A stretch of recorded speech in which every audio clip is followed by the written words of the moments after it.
Shalom, bien-aimés dans le Seigneur, nous sommes dans la joie de nous retrouver ce vendredi 16 février 2024 pour notre méditation au pied du grand roi. Pour la méditation de ce jour, nous allons lire un texte dans la lettre de Paul aux Éphésiens. Nous lirons dans le chapitre 5, les versets 1 et 2 dans la version Parole de vie. Éphésiens 5, 1 et 2 nous dit: vous êtes les enfants que Dieu aime. Eh bien, imitez-le. Vivez dans l'amour comme le Christ. Il nous a aimés et il a donné sa vie pour nous comme une offrande et un sacrifice agréable à Dieu. Imitons le Père. Imitons le Père, tel est le thème de notre méditation de ce vendredi 16 février 2024. Bien-aimés dans le Seigneur, l'amour de Dieu pour nous, ses enfants, n'est pas conditionné.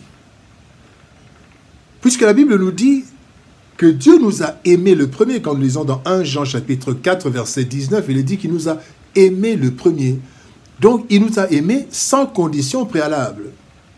Cependant, cet amour, sans nous contraindre, nous pousse à répondre par un amour qui prend plusieurs formes et qui fait la joie de Dieu ainsi que notre bonheur. Le texte de ce jour nous montre la meilleure réponse à l'amour de Dieu, l'imiter. Nous imitons Dieu en réponse à son amour. Cela implique plusieurs actions et comportements que nous allons méditer ce jour. La parfaite image du Père que nous pouvons imiter, c'est Jésus, qui nous montre comment imiter le Père en suivant le Fils. Voyons quelques leçons tirées de ce texte du jour. Première leçon, vivre dans l'amour. Vivre dans l'amour. Dans 1 Corinthiens chapitre 13, verset 2, la Bible dit « Si j'avais des prophéties, si je connaissais tous les secrets et si je possédais toute la connaissance, si j'avais même dans toute sa plénitude la foi jusqu'à transporter les montagnes, sans l'amour, je ne serais rien. » Bien-aimés dans le Seigneur, le moteur d'une vie pleinement épanouie, c'est l'amour. En effet, la vie est le produit de l'amour de Dieu. Et si nous ne la vivons pas dans la vie active, bien-aimés, tout ce que nous entreprendrons sera creux et vanité. C'est par amour, bien-aimés, que Dieu a créé ce monde et qu'il a fait l'homme de peu inférieur à lui. Et il a couronné de gloire et de magnificence. C'est ce que nous pouvons lire dans le psaume 8, verset 6.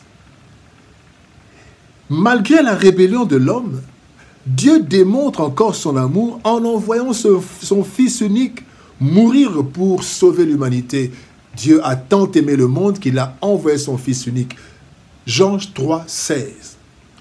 Et le souffle de vie que nous avons, bien-aimés, le souffle de vie que je détiens, que tu détiens, mon frère, ma soeur, et sur lequel nous n'avons aucun pouvoir, il nous le maintient par amour. La Bible dit dans Ecclésiaste chapitre 8, verset 8, « L'homme n'est pas maître de son souffle. Si nous vivons, c'est par amour, l'amour de Dieu. » Si nous voulons ressembler à Dieu, bien-aimés, nous devons, dans toutes nos actions, il faut que l'on trouve l'empreinte de l'amour. Toutes nos actions doivent être empreintes d'amour. Ainsi, nous serons des imitateurs de Dieu qui est lui-même amour. Sans amour, nous ne pouvons pas imiter Dieu. Deuxième leçon, une vie d'offrande. Christ s'est offert. Dans Romains chapitre 6, verset 13, la Bible dit « Ne livrez pas vos membres au péché comme des instruments d'iniquité, mais donnez-vous vous-même à Dieu comme étant vivants de mort que vous étiez, et offrez à Dieu vos membres comme des instruments de justice. » Dieu nous a offert son Fils. Ésaïe chapitre 9, verset 5 nous dit, « Un enfant nous est né, un fils nous est donné. » Il nous a donné son fils comme un don qui nous a apporté, au-delà des bénédictions nombreuses, le salut éternel. Bien-aimés, nous n'avions rien donné pour mériter cela. Au contraire, c'est le châtiment qui devait nous être administré. Nous de même, bien-aimés, par reconnaissance à Dieu et par amour, nous devons considérer notre vie comme une offrande à Dieu. Et de ce fait, donner le meilleur de nous-mêmes dans tout ce que nous faisons, sans rien attendre en retour et sans calcul intéressé. La Bible dit dans Colossiens, chapitre 3, verset 23, « Tout ce que vous faites, faites-le de bon cœur, comme pour le Seigneur, et non pour des hommes. » Donnons le meilleur. Tout ce que nous faisons, nous devons le faire vraiment comme si c'était une offrande. Nous offrons à Dieu le service que nous rendons aux autres. Nous offrons cela à Dieu. La troisième leçon, bien-aimée, Christ s'est offert en sacrifice. Nous aussi, pour imiter Dieu, imiter le Père, nous devons avoir une vie de sacrifice. Une vie de sacrifice. Romains chapitre 12, verset 1 nous dit, « Je vous exhorte donc, frères, par les compassions de Dieu, à offrir vos corps comme un sacrifice vivant. » Bien-aimés dans le Seigneur, lorsque nous agissons par et avec amour, et que nous offrons à Dieu nos vies, le service des autres, nous l'offrons, nous donnons comme une offrande, bien-aimés, nous plaisons à Dieu et nous lui ressemblons. Alors, cependant, nous ne devons pas oublier le caractère sacrificiel du fait de ressembler à Dieu. Le sacrifice, en fait, signifie un abandon volontaire de quelque chose, une privation que l'on s'impose ou que l'on accepte. Et c'est là, bien aimé, un aspect de la croix que nous devons porter. Et quand nous offrons, nous travaillons et nous avons une vie de sacrifice, eh bien nous voyons les peines d'un travail souvent non reconnues par les humains. 2 Corinthiens chapitre 8 verset 10, 2 Corinthiens chapitre 6 verset 8 à 10 nous dit qu'on nous honore, qu'on nous méprise, que l'on dise de nous du mal ou du bien, et encore, on nous prend pour des imposteurs, mais nous disons la vérité.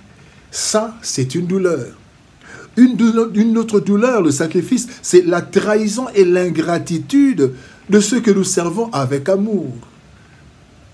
David est en train de dire dans le psaume 41, verset 10, « Celui-là même avec qui j'étais en paix, qui avait ma confiance et qui mangeait mon pain. » Et quand nous servons et qu'en retour nous avons de l'ingratitude, de la trahison, prenons-le comme un sacrifice. Et enfin, c'est la souffrance que nous endurons face à la prospérité apparente des méchants. Asaph le dit dans le psaume 73, versets 12 à 13, il dit « Voilà comment sont les méchants, toujours tranquilles. Ils accumulent les richesses. Alors c'est donc en vain que je suis resté pur au fond de moi. » Bien-aimé dans le Seigneur, tout cela fait souvent mal. C'est ça la dimension sacrificielle ou la vie de sacrifice qui nous fait ressembler à Christ, qui a souffert et a été maltraité par ceux qu'il était venu sauver, bien-aimé dans le Seigneur. Mais nous voyons, bien-aimés, que ce sacrifice porte un fruit.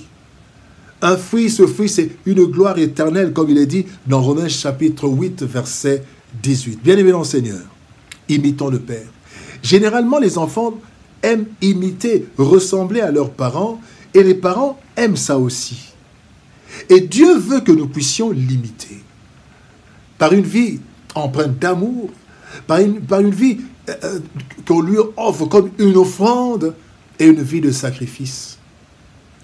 Et en retour, bien-aimés, nous recevons une gloire éternelle que nous ne pouvons pas comparer à toutes les souffrances de cette terre. Bien-aimés dans le Seigneur, imitons notre Père. Prions. Éternel Père de gloire, Dieu Tout-Puissant, merci pour ton amour et ta bonté. Toi qui nous aimes et qui veux que nous t'imitions, aide-nous, Seigneur, oh Dieu, à marquer notre vie par ton amour, que notre vie soit une offrande et un sacrifice pour ta joie, pour le service des autres et pour notre bonheur. Aide-nous, Seigneur, à vivre, Seigneur éternel, en cherchant à devenir comme toi, à t'imiter chaque jour de notre vie. Bénis ta parole, éternelle, et bénis ton peuple. Au nom de Jésus-Christ, nous avons ainsi prié, Père. Amen. Bien-aimés dans le Seigneur, que Dieu nous bénisse. Shalom, au revoir, et par la grâce de Dieu, nous nous retrouvons demain pour une nouvelle méditation. Shalom, au revoir, et à demain.